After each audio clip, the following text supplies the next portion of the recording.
Assalamualaikum warahmatullahi wabarakatuh dan selamat pagi. Terima kasih atas kesempatan yang telah diberikan kepada saya untuk mempresentasikan poster penelitian saya di PIT YAGI 49. Penelitian saya dengan judul Landslide Analysis Based on Rock Mass Classification and Kinematic Analysis in Dena Area Gorontalo. Hadirin virtual yang terhormat, Sulawesi kita ketahui bersama merupakan pulau dengan kondisi tektonik yang sangat kompleks. Hal ini menghasilkan proses tektonik yang sangat kompleks ini menghasilkan sebaran struktur geologi yang sangat beragam. Dilewati oleh zona sesar Gorontalo dengan pergerakan sekitar 11 mm per tahun. Penelitian Sockwet dan kawan-kawan tahun 2006. Zona sesar ini membawa implikasi terhadap sebaran potensi gempa bumi dan gerakan tanah di daerah Gorontalo, khususnya pada daerah yang dilewati oleh zona sesar Gorontalo ini. Daena dan daerah di sekitarnya berada pada kawasan zona sesar Gorontalo. Hal ini mengindikasikan bahwa daerah Daena dan sekitarnya rentan akan potensi gempa bumi serta gerakan tanah yang dapat terjadi. Nah, telah banyak dilakukan penelitian mengenai gerakan tanah di daerah Gorontalo karena gerakan tanah ya untuk mengetahui mitigasi bencananya. Sehingga pada penelitian ini bertujuan untuk mengidentifikasi gerakan tanah menggunakan klasifikasi rock mass rating atau RMR dan analisis kinematika di daerah Gorontalo. Pengambilan data dilakukan pada 4 stasiun pengamatan yang dinamai dengan stasiun SC1, SC2, SC3 dan SC4. Observasi lapangan dan analisis kualitatif. Observasi lapangan meliputi pengamatan geologi dan pengukuran scanline mapping pada lereng dengan kondisi yang ideal untuk dilakukan scanline mapping. Dan juga karakteristik lainnya yakni lereng tersebut memiliki kemiringan di atas 45 derajat. Selanjutnya, observasi geologi meliputi pengamatan batuan, struktur, dan tingkat pelapukan. Data selanjutnya diolah menjadi menggunakan klasifikasi rock mass rating dan analisis slope mass rating dan analisis kinematika. Pengolahan data menggunakan klasifikasi rock mass rating merujuk pada Binowski 1989 untuk menentukan kualitas batuan pada lereng. Pada parameter kekuatan batuan yang rock mass rating menggunakan klasifikasi Selby sebagaimana yang tertulis dalam Sabtono dan kawan-kawan 2013, dan untuk parameter rock quality designation atau RQD merujuk pada persamaan Palmstrom 2005. Slope mass rating merujuk pada klasifikasi Romana 1985 untuk menentukan tingkat stabilitas lereng, dan analisis kinematika dilakukan untuk mengetahui arah dan tipe potensi gerakan tanah yang dapat terjadi. Sehingga pengolahan data ini dapat menghasilkan tipe gerakan tanah dan mekanismenya yang bertujuan untuk penentuan penanganan gerakan tanah di daerah Dena. Hasil penelitian menunjukkan bahwa lereng di daerah Dena yang dilakukan scanline mapping memiliki kekar yang intensif atau rekahan yang intensif.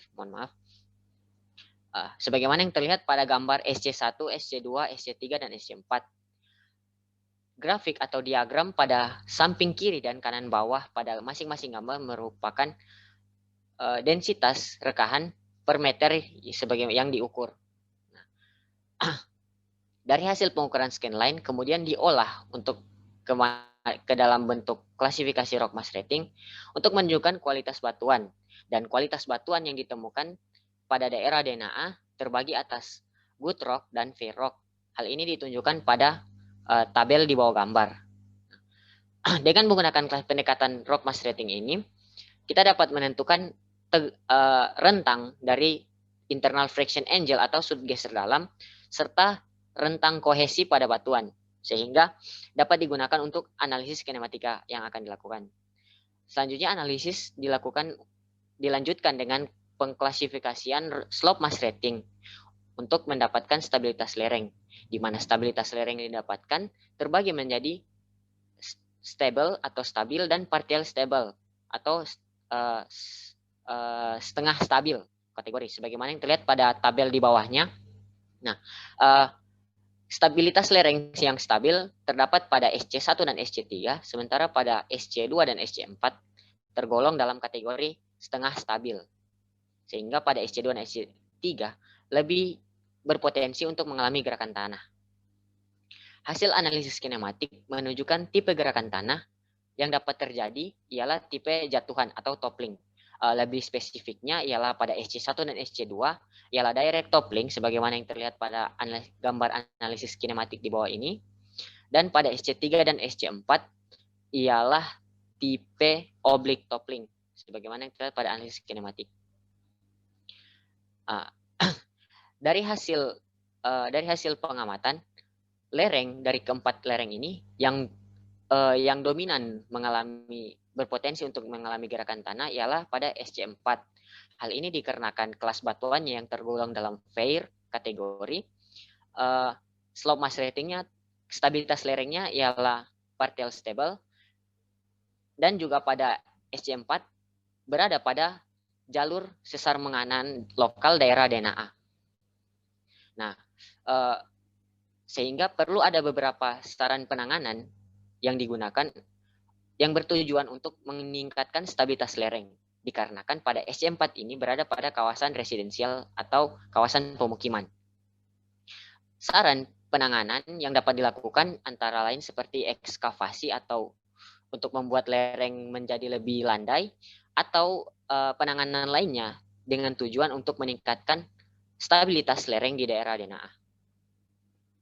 Dari hasil penelitian dapat disimpulkan bahwa rock mass rating di daerah penelitian ialah berkisar antara SC1 64, SC2 63, SC3 65, dan SC4 54.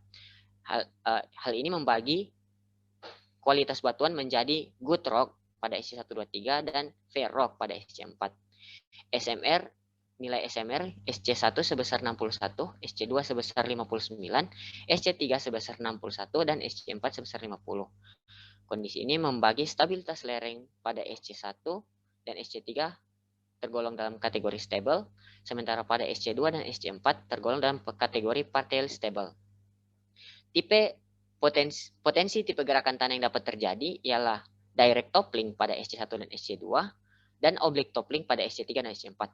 SC4 merupakan lereng yang membutuhkan penanganan perhatian khusus karena pada hasil pengukuran SC4 atau lereng pada SC4 merupakan lereng yang paling berpotensi mengalami gerakan tanah. Hal ini dikarenakan kelas batuannya yang tergolong dalam kategori fair, kestabilan lerengnya partial stable, dan dilewati oleh zona sesar lokal DNA, sesar geser menganan. Sekian hasil penelitian kami. Penulis dan peneliti mengucapkan terima kasih kepada seluruh pihak yang terlibat dalam penelitian ini, dan juga terutama pada Teknik Geologi Universitas Negeri Gorontalo yang telah bersedia membantu dan mendukung sehingga penelitian ini dapat terlaksana. Sekian presentasi saya akhiri. Wabillahi taufiq wal hidayah. Wassalamualaikum warahmatullahi wabarakatuh.